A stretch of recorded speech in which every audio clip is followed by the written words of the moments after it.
need to know the difference between the man-made advanced technologies and how they look and the extraterrestrial vehicles. We're going to run through a side-by-side. You can look and see ET, one on the left, seamless. It is actually created in a material science and technology we don't have time to go into, but we understand that, versus the man-made ones that have components, parts, wires, and what have you. Next. And again. Next. And again.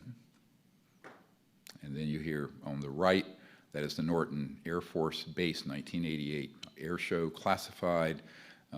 We have a witness who was in there, and these on the right are man-made. They were late Mercury era, 59 through early 60s in their construction, because we had mastered gravity control in October 1954.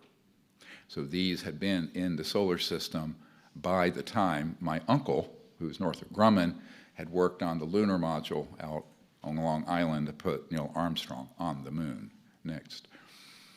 This is, again, an ET vehicle. On the left, one with struts, parts, pipes, and often humming a transmission, sort of transformer sound on the right. Next. And again, one that's extraterrestrial, and a vague copycat that's man-made. Next. And again. And again. Next. Now the one on the right, this is a little bit to unpack. It takes us a couple hours. I'll go through it quickly.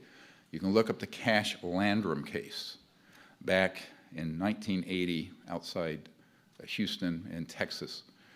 The one on the right is actually an ET craft. It was they were unable to figure out how to get its energy system to work. They, I think rather foolishly, put a nuclear energy system on it. It malfunctioned.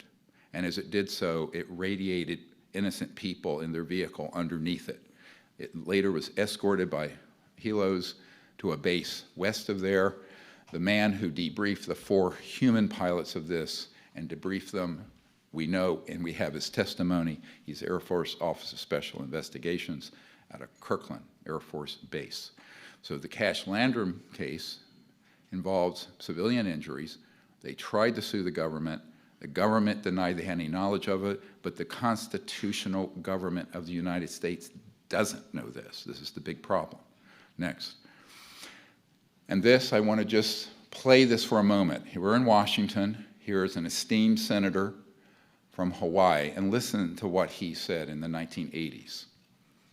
A shadowy government with its own Air Force, its own Navy, its own fundraising mechanism, and the ability to pursue its own ideas of the national interest, free from all checks and balances, and free